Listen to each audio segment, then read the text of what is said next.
Welcome back to Mystic Realm Commedia Edition. Today we'll be doing Midnight Freeze Zone. Before it was just kind of a boring ice level with the only thing going for it was the fact that it spanned buzzes.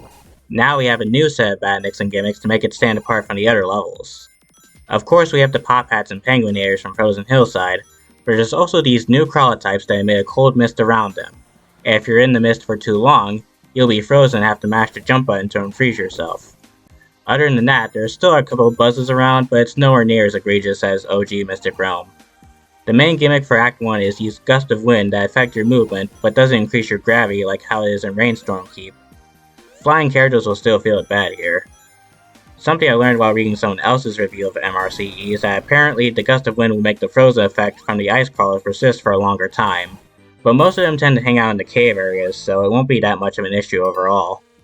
Aside from that, there's also the gimmicks you expect out of the ice level, like falling icicles, slippery flooring, and cold water. The cold water in OG Mystic Realm originally just hurt you, but MRCE makes it so that it basically gives you an instant drowning counter like the space sections in Egg Rock. If you played Arctic Summit from the 2023 OC, then this is where that mechanic came from. Both versions of the cold water make it so that if you have an elemental shield equipped, then you'll negate the effect of the water.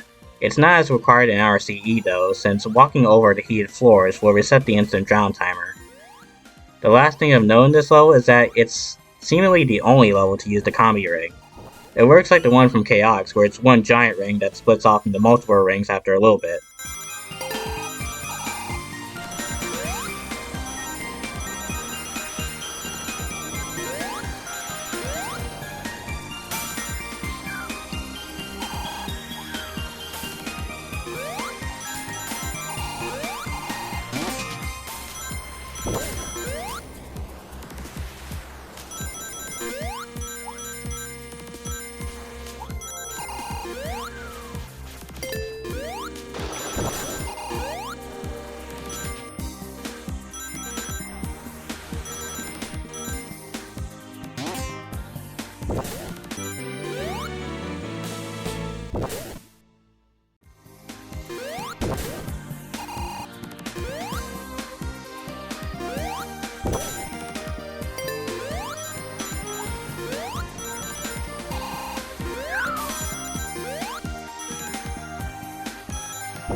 Act 2 introduces you to the snowboard mechanic, in which, while cool to see, doesn't really control all that well. Unlike the one from the Sonic 06 pack where it's at a set speed, this one is more based on your momentum. It made the second snowboard section really annoying in slightly older versions because it would force you to jump over pits when you have no air control, and then have you make a turn into a set of springs in order to progress. Not to mention the worst part of the snowboard is the fact that if you take damage, then you'd be turned in the opposite direction, and would have to struggle to steer yourself back in the forward direction. It's a good thing that Ember's fight still activates though. The shrine used to be in the same location as the original, but now it's located a little bit of ways after the second checkpoint. This time it's blocked off by a large ice wall, and you need an elemental shield in the section directly before the shrine to get rid of it. This melting mechanic isn't used anywhere else in the stage, so I would have preferred if it was just kept in the original location. I mean, sure, there's ice floors that give away after a little bit, but that happens even without the elemental shield.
In the OG Mystic Realm, Silver Cavern has the worst of the buzz spam.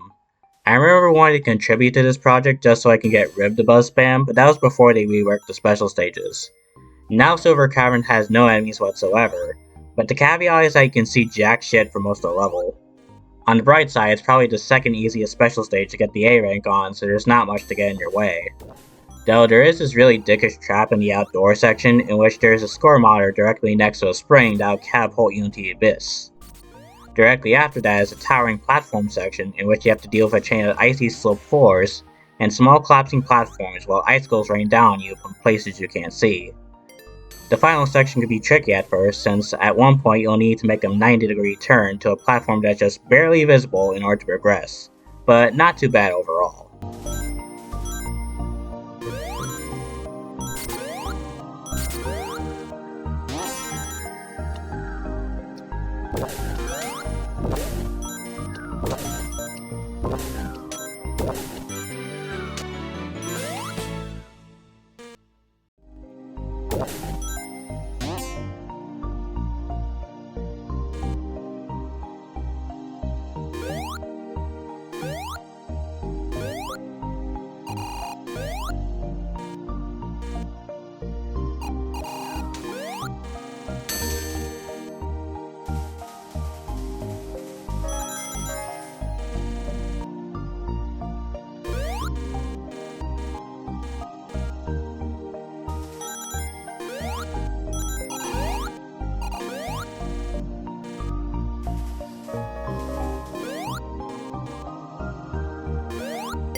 The main thing with the boss is that he has an attack in which doesn't directly hurt you, but instead instantly freezes you.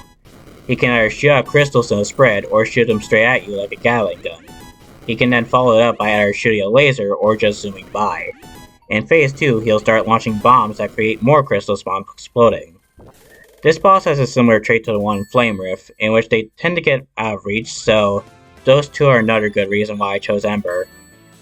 The Gust of Wind from Act 1 is also here for some reason, but it shouldn't pose much of a threat since you can just dodge all of Eggman's attacks on the ground. With not much else to say though, I'll see you next time for Sunken Plant Zone.